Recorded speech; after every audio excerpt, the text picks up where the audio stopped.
Bienvenue à tous et à toutes. Tout au long de ce parcours, vous allez assister à des performances au sein d'un espace scénographié destiné à être à la fois enregistré et diffusé en temps réel sur la plateforme Twitch. Vous pouvez de ce fait nous retrouver en live à l'adresse https://twitch.tv/etchech. Nous accordons une grande importance au respect de l'image et de la vie privée. C'est pourquoi nous vous invitons à signer une déclaration de cession de droit à l'image posée juste derrière vous avant de rentrer sur le plateau de tournage. Rassurez-vous, pour les retardataires qui n'auraient pas signé à temps, des exemplaires de secours vous seront également distribués sur place après la performance. Nous vous rappelons que, contrairement à ce que leur statut laisserait entendre, les techniciens sont des êtres sensibles, de chair et de sang, comme vous. Veuillez ne pas les déranger et suivez leurs recommandations tout au long de ce parcours. En cas de malaise, d'incendie ou d'attaque terroriste, veuillez suivre scrupuleusement le protocole de sécurité relatif à l'établissement. Nous tenons à avertir notre aimable public que ce parcours peut contenir des images stroboscopiques ainsi que du contenu pouvant heurter la sensibilité de certaines personnes. Merci pour votre attention et amusez-vous bien.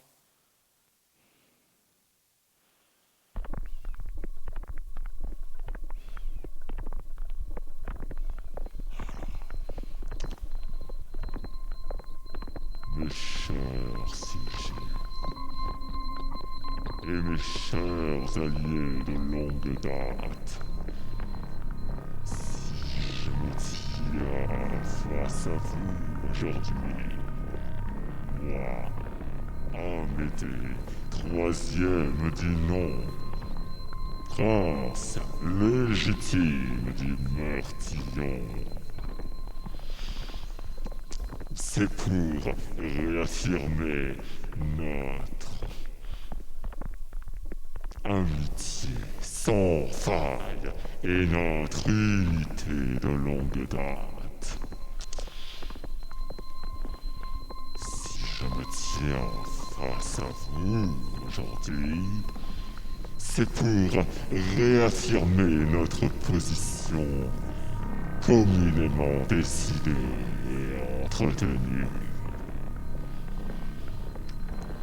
Depuis plus d'un an, la crise sociale, sanitaire, économique et computationnelle qui s'est abattue sur nous n'a depuis cessé de se propager, d'instiller son poison dans les fanges les plus vitales de notre société, s'infiltrant dans les anfractuosités de nos désirs,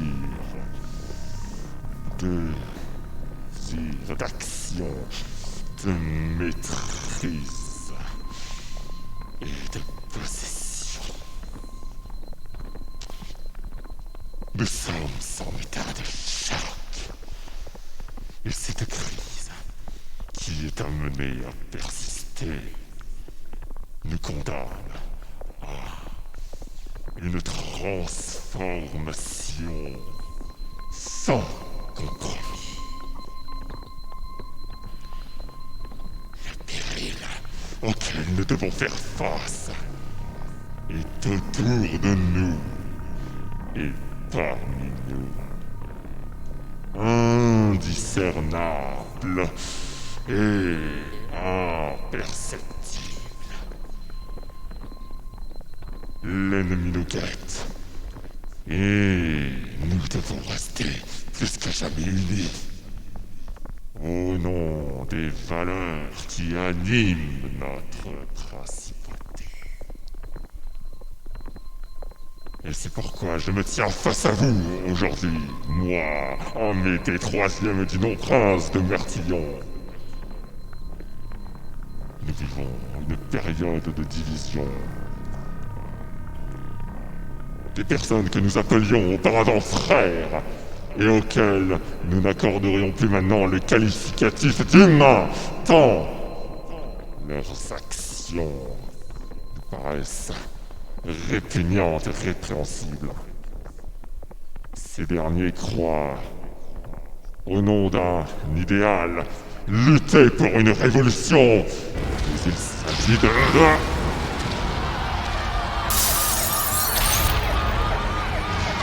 Amédée, on va te prendre par les couilles, salaud!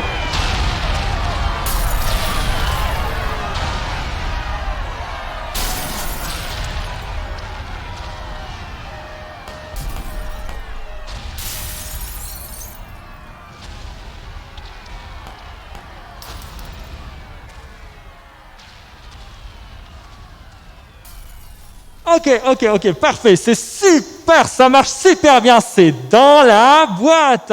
Ah, là on s'y croit, là c'est germinal. Ok, on va passer à la scène suivante. Je demande à toutes les personnes qui sont présentes sur le plateau de tournage de bien venir se diriger en direction de la régie au niveau des chaises, s'il vous plaît. Allez, on se dépêche, on ne lambine pas. La scène va bientôt commencer. S'il y a un photographe ou une photographe sur le plateau qui se place maintenant, notre porte-parole officiel Maxime Bozo va bientôt arriver. Allez, on se dépêche. Ok, c'est bon. Est-ce que tout le monde est en place? Ok, parfait. Je vous dis dans 10 secondes, Maxime Bozo va arriver et vous allez lui faire une standing ovation. Je veux entendre le plateau en furie. Allez, 5, 4, 3, 2, 1, go!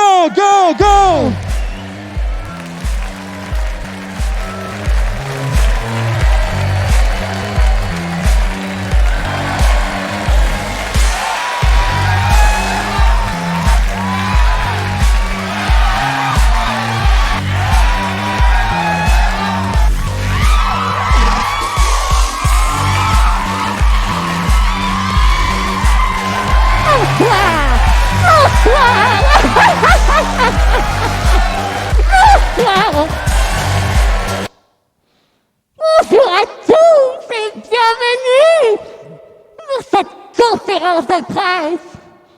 Je suis Maxime Bozo et aujourd'hui nous allons parler de notre nouveau projet de loi.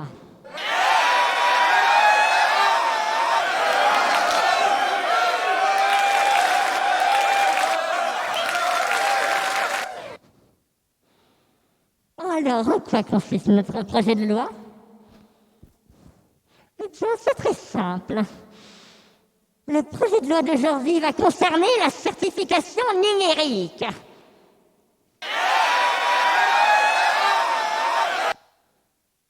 Alors, en quoi consiste la certification numérique? Eh bien, c'est très simple. La certification numérique entend entériner la lutte contre le faux, la fraude et la falsification.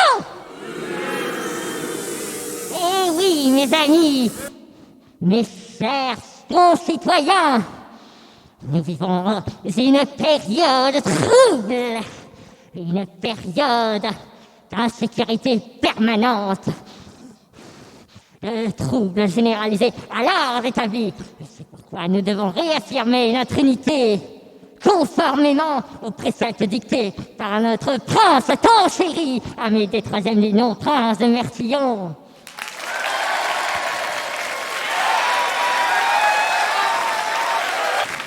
Et c'est pourquoi ces nouvelles mesures pour la certification numérique nous permettront de nous doter des normes pour lutter au nom de la liberté et de nos propres intérêts.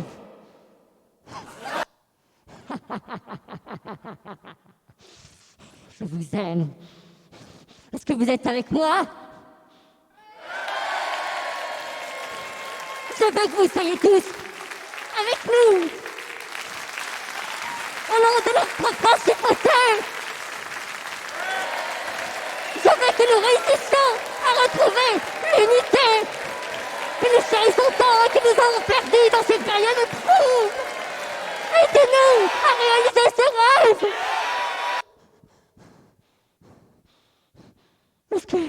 Est-ce que vous seriez avec moi pour chanter notre hymne?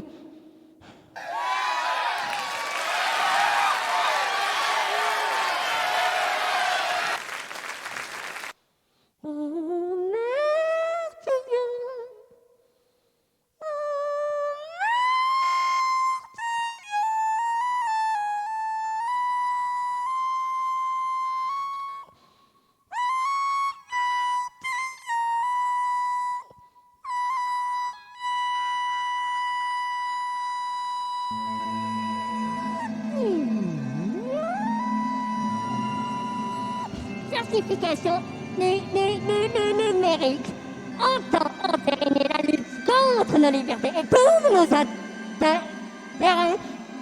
Bonjour à tous et bienvenue pour cette... Merci à tous et bienvenue pour ce projet de loi concernant contre la défense de nos sujets. Et nos droits sont... J'espère que vous allez bien. L'hymne national. Et je vous dis, mes amis, soyons unis contre vous. Et pour nos intérêts, nous avons un ennemi qui nous guette, un ennemi intérieur. Et cet ennemi, c'est Pan.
Qui contrôle les images?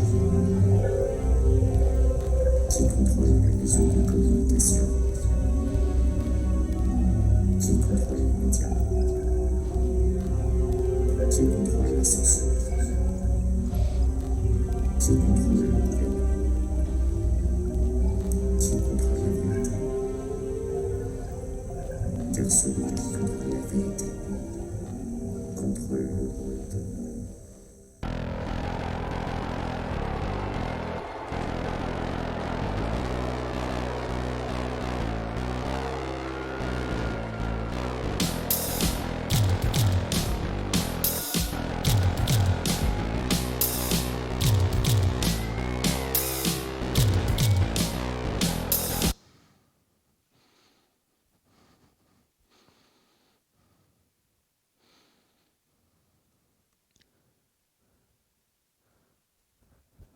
Bonjour tout le monde, excusez-moi pour ce petit désagrément technique, nous allons bientôt reprendre l'antenne. Je vais vous demander de venir éventuellement vous rapprocher de l'écran. J'aimerais vous raconter une petite chose, ce ne sera pas long. Et en effet, l'expérience que vous venez de voir, c'est une expérience de de création performative autour de la question des médias. Et c'est quelque chose qui rentre en fait dans mon travail de recherche autour notamment de mon sujet de mémoire portant sur la bifurcation. Donc juste avant de vous parler grossièrement d'un des éléments de mon mémoire, j'aimerais vous faire une petite digression. Justement, ça rentre dans mon thème. Justement par rapport aux moyens que j'utilise pour mettre en forme mes histoires. Donc, je voulais notamment parler de commentaire de Jacques Rivette concernant le fusil du capot. Alors pourquoi je vous parle du cadrage du capot? Eh bien c'est très simple. Rivette critiquait dans cet article-ci du Cavissima la manière dont dans ce film justement était en fait esthétisée une certaine réalité au détriment de la vérité et de la vérité documentaire, et que justement cette esthétisation occultait en fait véritablement la portée critique du message de dénonciation. Occultait en fait véritablement le fait qu'elle rendait obscur en fait la relation entre justement entre le réel et l'image. Et donc le truc c'est que dans ma recherche actuelle, je me suis en fait pour l'instant principalement concentré sur la manière dont aujourd'hui les politiques s'emparaient des médias pour transformer en fait leur image, transformer leur image et raconter de nouvelles histoires. Un politique aujourd'hui est un storyteller, met en place et cette histoire, elle s'oppose en fait à des confrontations avec le monde réel. Et aujourd'hui, en fait, je connais des amis qui travaillent en fait sur des questions sociales, sur des sujets plus documentaires.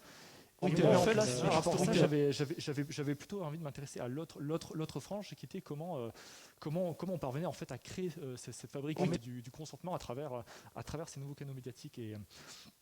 Et donc, cette fabrique du consentement, en fait, elle entre dans la stratégie des régimes coercitifs qui consiste à créer ces fausses bifurcations. On en revient à la bifurcation. Pourquoi les régimes coercitifs entraînent des fausses bifurcations? Parce que la dispersion, la création est un moteur qui est sans cesse renouvelé.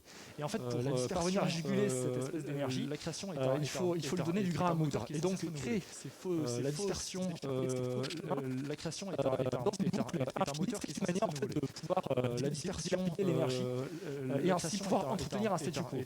Et donc, Michel Foucault et Paul Virilio parlaient notamment de deux mécanismes en particulier qui étaient les mécanismes de la normalisation ainsi que les mécanismes de la synchronisation. Alors, normaliser, selon Michel Foucault, c'était imposer un espèce de régime d'ordre disciplinaire permettant de restreindre le mouvement afin de pouvoir toujours imposer une direction. Alors que Paul Virilio, lui, par contre, considérait que synchroniser les énergies, créer des similarités dans les dispersions permettait en fait d'annuler par effet de similarité ces différents mouvements. Donc il y a différentes manières de voir ça. Et aujourd'hui, dans les crises actuelles que l'on vit, et que j'ai tenté de mettre en image à travers une fiction dont je vous expliquerai ensuite l'origine, parce que la fiction est intégrée à autre chose. J'ai voulu en fait parler des nouveaux débats qui rentrent en cours. La certification numérique auquel je fais écho dans ma fiction, c'est notamment tout ce qui est lié en fait aux signatures de la blockchain. Parce qu'aujourd'hui, la blockchain, qui était auparavant une instance qui permettait en fait de se séparer de régimes, des régimes de gouvernements centraux, et en fait est en train d'être récupéré justement par ces mêmes instances par rapport à sa modularité, par rapport à sa capacité à créer de nouvelles formes que ne peuvent plus actuellement les régimes actuels. Donc c'est une manière aussi de pouvoir se modularité par le processus transformationnel et révolutionnaire des bifurcations. Par rapport à c'est une manière aussi de pouvoir se modularité par le processus transformationnel qui permettrait de mettre en scène ces histoires-là. Et notamment, je voulais vous montrer en fait un dispositif qui m'a permis d'animer le personnage de Amédée, troisième du nom, qui est le principe de la capture de mouvement, la motion capture, qui permet en fait de pouvoir récupérer les entrées du corps afin de pouvoir manipuler un personnage comme une sorte de marionnette. Ah, étrange. Il semble y avoir un souci. Attendez. Ok, parfait. Non, ça me semble bien. Vous inquiétez pas, hein, Ok. Ok, tac. Ok. Ok, attendez.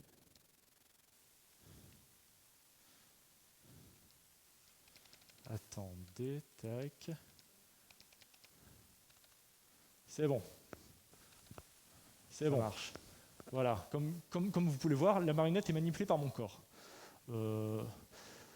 Ce travail qui permet de capturer l'image l'image du webcam et la transformer en squelette provient notamment des recherches initiées par Facebook Research appelé Frank Mocap. Et ce travail en fait est rendu possible grâce aux avancées en termes d'IA qui permettent de transformer en fait et de manipuler la data non plus en termes uniquement de chiffres, mais en termes sémantiques. C'est-à-dire que à ces éléments de base que l'on avait avec le numérique, tels que la duplication et la perte d'informations dont on connaît justement le régime depuis 70 ans, on y ajoute en fait de la sémantique. Et c'est justement en ça que les médias synthétiques aujourd'hui, qui est un domaine en fait qui émerge, se différencient. Les médias synthétiques en fait vont réintroduire un trouble dans le réel en permettant de recréer des nouveaux régimes d'illusion, dans la continuité des dispositifs qui avaient été créés précédemment, tels que le cinéma, alors pas forcément dans les dispositifs médiatiques actuels, mais plus en profondeur, sur la manière même de concevoir les images, le consentement sur la vérité.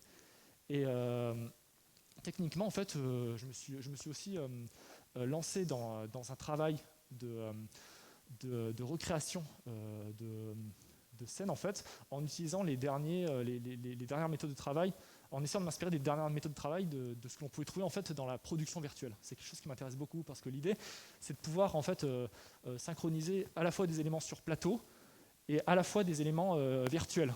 En fait, c'est sur ça notamment que j'aimerais pousser en fait mes dispositifs.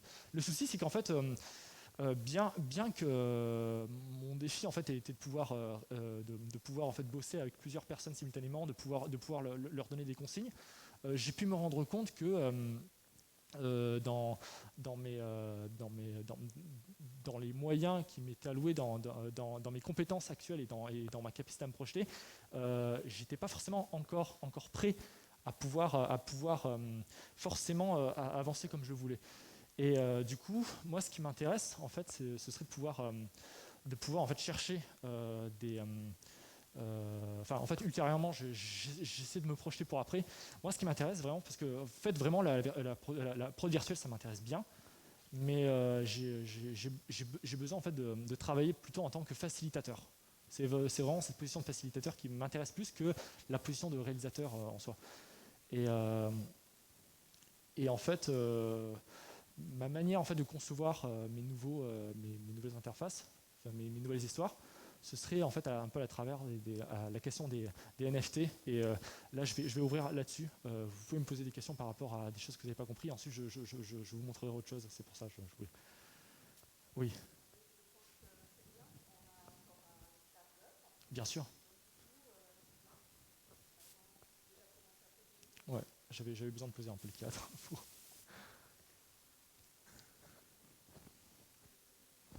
Oui. Tac. Parfait. Le micro est allumé. Donc, est-ce qu'il y a des questions ?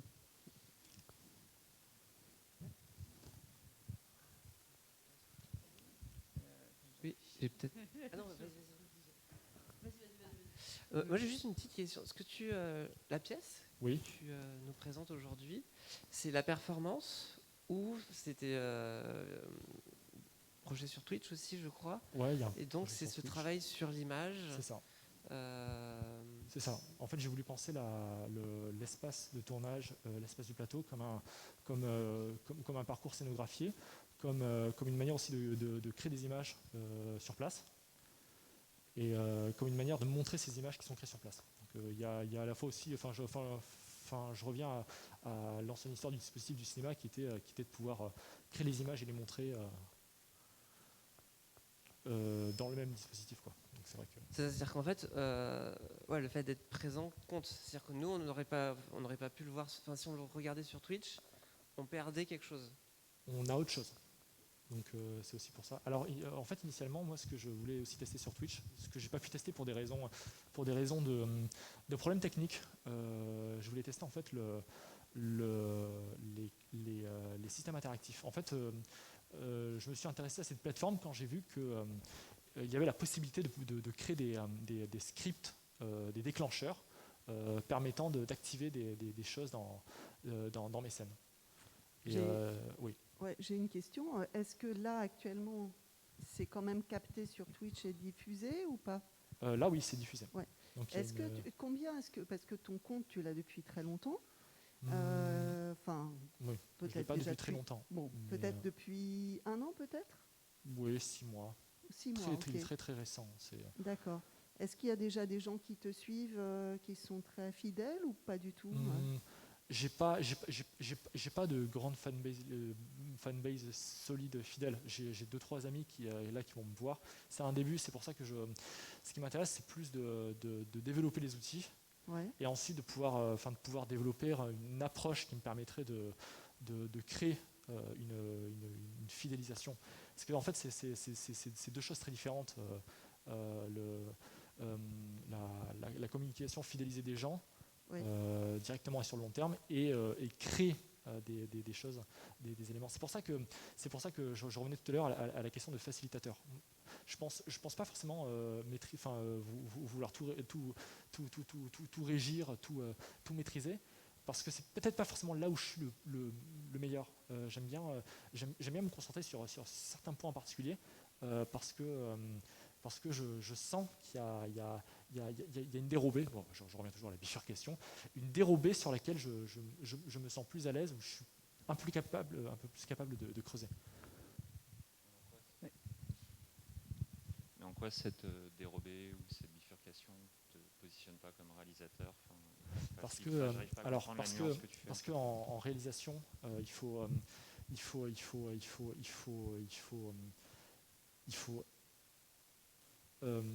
créer de la confiance, il faut poser des idées, il faut parfois trancher dans le vif pour des raisons assez concrètes. Du coup, il faut être aussi dans une optique de vouloir abandonner certaines idées en cours de route pour des raisons efficaces. Et le problème, c'est que je peux tout à fait faire ça, mais le problème, c'est que ça m'attriste toujours. J'ai besoin d'être aussi dans un créneau qui puisse me permettre de pouvoir travailler de manière spécifique des choses. Ouais, moi, je voulais d'abord quand même te dire bravo pour la performance, que c'était quand même assez impressionnant. Mais moi, je trouve qu'il y a quand même, tout le dispositif que tu nous montres là, un vrai lien avec la mise en scène tout de même. On est quand même vraiment on assiste à un spectacle, presque une performance, mais je trouve que, au contraire, pour moi, il y a vraiment même la place d'un metteur en scène que tu incarnes complètement, avec cette idée de travailler en équipe, avec cette idée d'imaginer un projet qui soit fait pour des personnes qui le regardent aussi en direct. Et je pense à différents collectifs qui existent comme ça, entre art et spectacle. Les Chiens de Navarre, Superama, même Théo Mercier qui fait aussi des spectacles comme ça, un peu barrés. Je sais pas si c'est des choses qui te parlent un peu. Ou... Si, ouais, je vois. Je vois d'autres types de metteurs en scène. Ouais, mais je vois. C'est quelque chose vers quoi tu tends Parce que j'entends bien le fait qu'on soit en direct, etc. Mais ce que tu montres là, c'est quelque chose que tu veux reproduire Ouais, j'aimerais bien le reproduire, mais j'aimerais bien changer encore d'échelle. J'étais à une précédente échelle où j'avais pu montrer un état de travail. J'étais pas forcément satisfait d'un certain nombre de points. Là pour aujourd'hui, j'ai voulu montrer une autre échelle, et j'aimerais bien en fait pouvoir apprendre au fur et à mesure, changer d'échelle pouvoir amener en fait d'autres briques.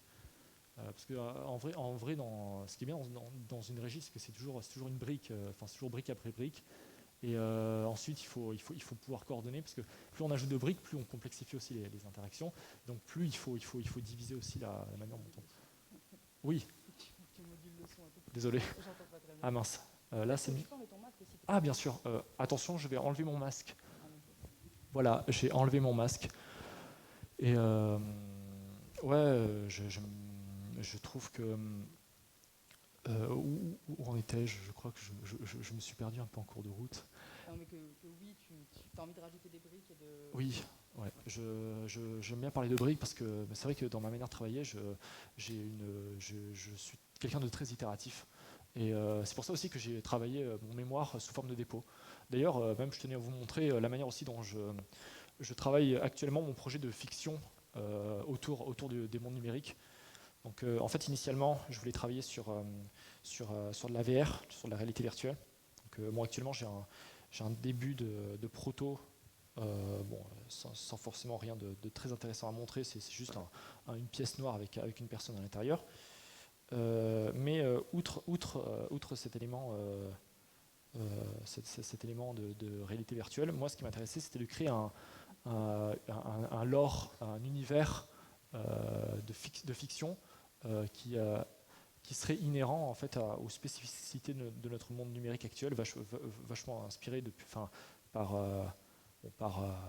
tout d'abord en partant des origines par la pensée cyberpunk, en pensant à Neuromancer ou Samouraï Invisible, mais également en fait par rapport à comment aujourd'hui en fait en 2020, notamment quelque chose qui s'est accéléré depuis la pandémie, la question en fait des métaverses. Donc c'est pour ça que justement j'en revenais aux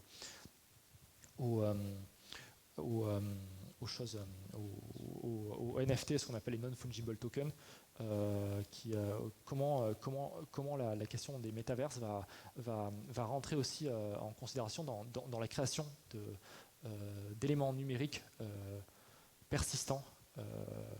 Et qu'est-ce qu'ils vont signifier? Je pense notamment, c'est quelque chose qui est présent notamment dans le milieu de l'art contemporain depuis la façon dont Philippe Parano et Pierre Huyghe avaient racheté un personnage de culture pop, Anne Lee, dans l'œuvre No Ghost Just a Shell, et qui avait encouragé une forme de réappropriation par d'autres artistes.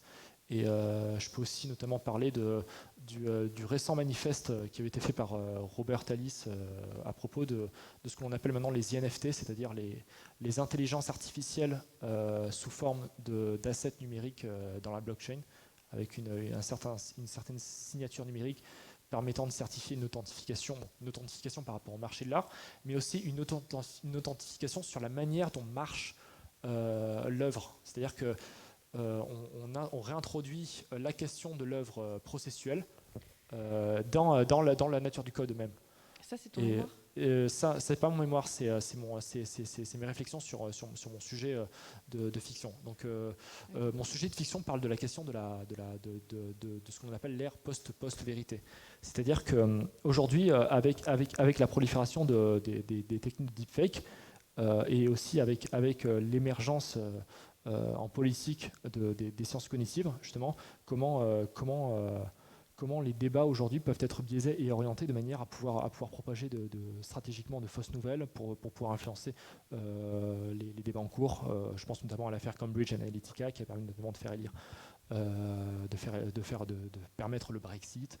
Et ces questions-là, en fait, j'ai envie de les traiter à travers ces questions des médias synthétiques. Et je voulais également vous montrer mon dépôt de mémoire, comment il fonctionne. Donc je bosse principalement avec GitHub, c'est un dépôt de mémoire comme un autre. Dépôt de mémoire, ça veut dire que le mémoire, du coup toi Jean-Charles tu l'as lu, mais il existe que sous forme numérique ou il a une forme aussi? Alors il existe sous forme de dépôt, sous forme numérique, sous forme papier et sous forme en fait de site internet. Je vous montre mon site, mon mémoire si vous voulez. Voilà, bifurcation.hh.fr, carnet de recherche digressif, interactif, en ligne. Donc il est disponible dans mon lien en bio personnel, si vous voulez que je vous l'envoie, qui répertorie en fait tout mon travail, toutes mes références, ce qui me permet en fait d'organiser ma présence en ligne. Donc ça aussi, c'est important aussi de pouvoir créer des chemins dans son propre travail. Oui, j'ai juste une question aussi par rapport à ce que tu as fait tout à l'heure. En fait, c'était plus ou moins la fin de la performance, mais c'était une nouvelle performance où tu nous parlais de ton positionnement et en même temps, c'était extrêmement brouillé. Il y avait encore des effets à la fois d'itération et de brouillage sonore. Et ça nous demandait une attention très soutenue pour comprendre ce que tu étais en train de nous dire. Et en fait, est-ce que quand même tu penses donner à travers tous tes dispositifs, à un moment donné, des clés qui attestent réellement de là où tu te situes politiquement? J'ai commencé un peu à réfléchir à cette question parce que justement, tout à l'heure, ce que je voulais dire, c'est que j'avais envie de prendre une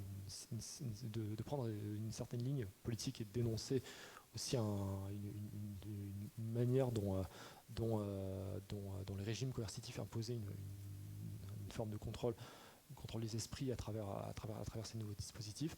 Le souci, c'est qu'en fait, j'avais besoin d'une matière sur laquelle j'ai pas forcément pu travailler énormément là ces temps-ci pour des raisons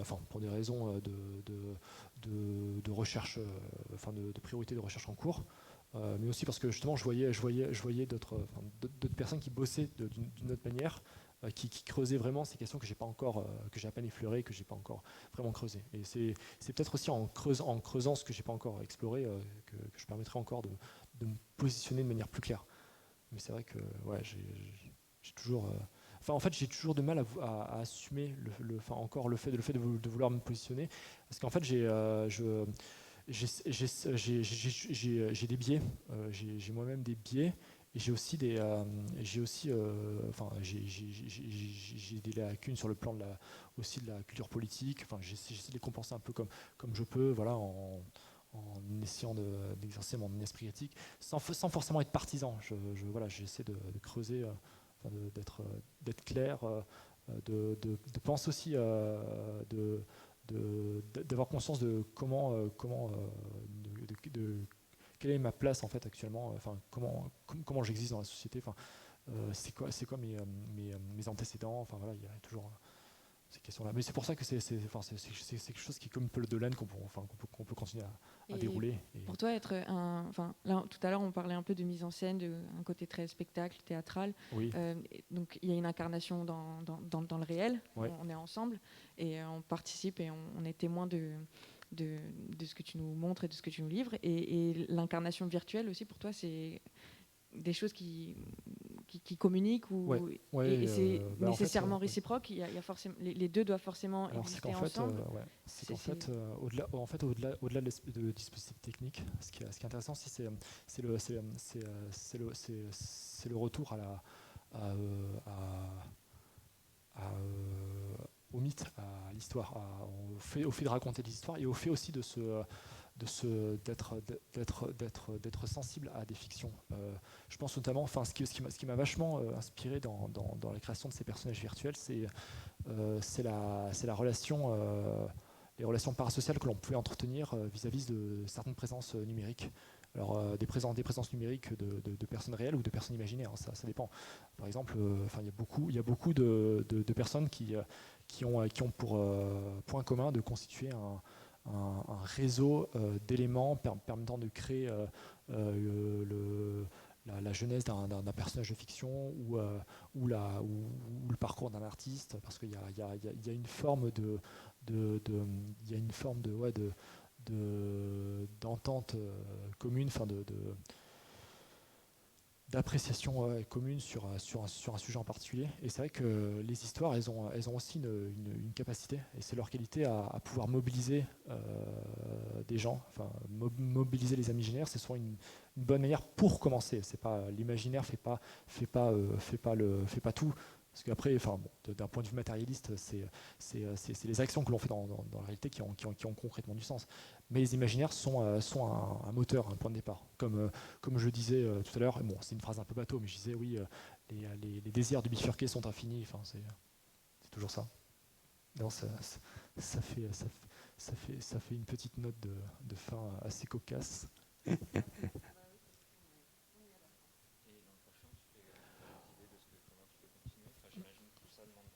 Ouais, en fait, ce qui m'intéresse, c'est de... Ouais.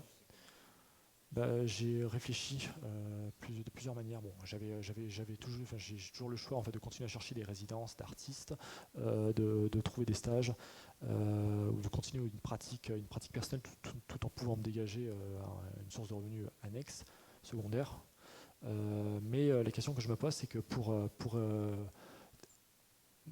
entrer en fait, durablement dans tout ce qui va être lié notamment à la production virtuelle, j'ai besoin au moins de me prendre une bonne année pour faire du réseautage à fond, trouver des gens, trouver parce qu'il y a une demande dans ce type de choses. Il y a des compétences. Et en fait, je pense qu'il y a des intermédiaires aussi à pourvoir. C'est pour ça que je parlais tout à l'heure de facilitateur. C'est-à-dire comment... Ouais.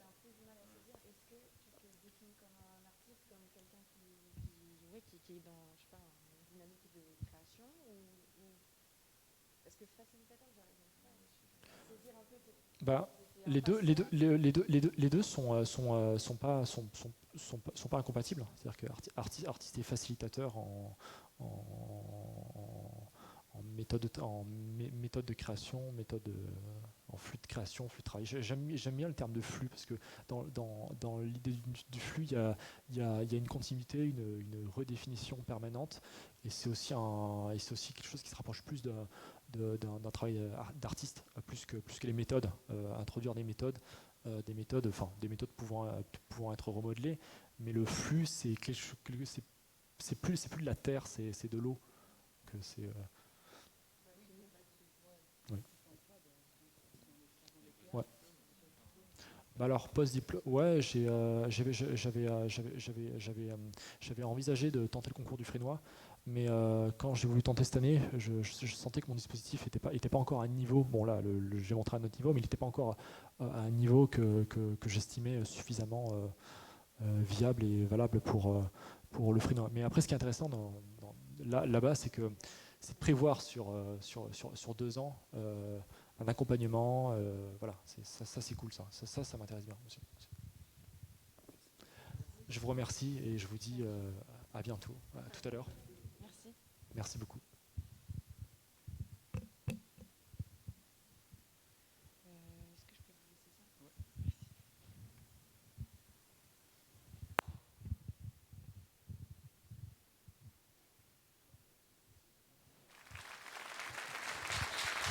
Bravo Étienne.